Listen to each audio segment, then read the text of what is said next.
Assalamualaikum warahmatullahi wabarakatuh. Saudara sekalian, berikut ini kita akan melihat parodi kocak, parodi ngakak Prabowo Subianto dan tim-tim sesnya.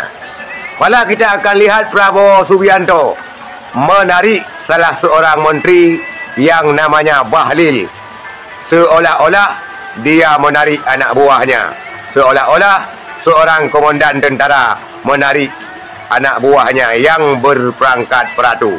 Kita lihat parodi ini, saudara sekalian. Kita ini bukan anak kecil, Mas Anies, ya. Anda juga paham, ya. Sudahlah, ya. Sekarang begini, intinya rakyat yang putuskan, rakyat yang menilai. Kalau rakyat tidak suka Prabowo dan Gibran, nggak usah pilih kami, saudara sekalian.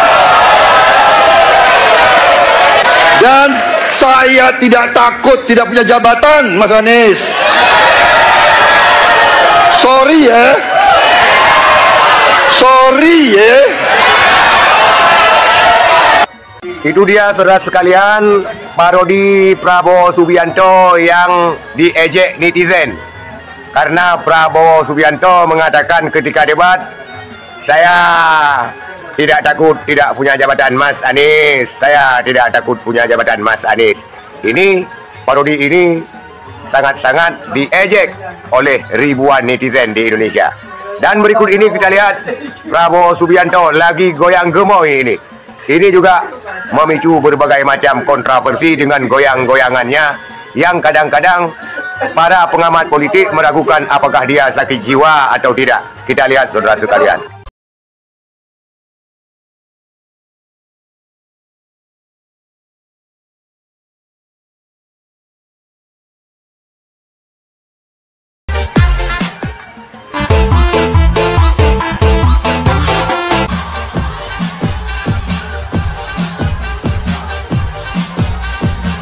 Itu dia, saudara sekalian, parodinya. Dan sekarang kita lihat Prabowo Subianto menarik kerah daripada Menteri Pak Bahlil.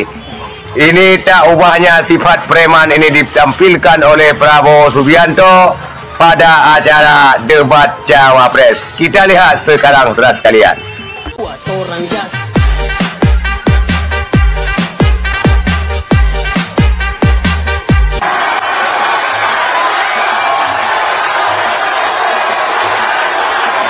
Itulah, saudara sekalian, parodi ngacak daripada Prabowo Subianto. Parodi ngacak, parodi menegangkan, juga parodi yang sedikit abal-abal dan bodoh, saudara sekalian. Tetapi itulah realita daripada Capres Prabowo Subianto. Anda mau pilih, silakan. Jangan sesali nantinya apabila kita dipimpin oleh orang-orang yang menurut pengamat politik kurang wah. Sekian, terima kasih. Assalamualaikum warahmatullahi wabarakatuh.